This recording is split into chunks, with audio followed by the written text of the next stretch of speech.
Hello everyone, কেমন আছো সবাই? তো এর আগের দিনে আমি একটা ভিডিও পোস্ট করেছিলাম যে কোথায় যাচ্ছি তোমরা গার্লসরা বলো। তো অনেকেই বলেছে বলতে পারবেই না বা কেন, আমাদের হাতের কাছে এত সুন্দর একটা প্লেসে ওপেন হয়েছে পার্পেল, আর আজ চলে এসেছি পার্পেলে। আর এখানে এসেছি আমি আমার বান্ধবী প্রিয়াঙ্কা। তো সেখান থেকে আমরা না গিয়ে তো থাকতে পারবোই না। আর যাই হোক, তো যেমন কথা তেমন কাজ, 7 সমুদ্র 13 নদী পার করে আমিও চলে এসেছি এখানে।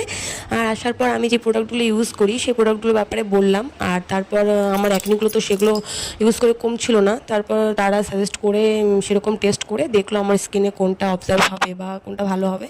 তো সেটা টেস্ট করে তারপর আমি সেই প্রোডাক্টগুলোই পারচেস করি।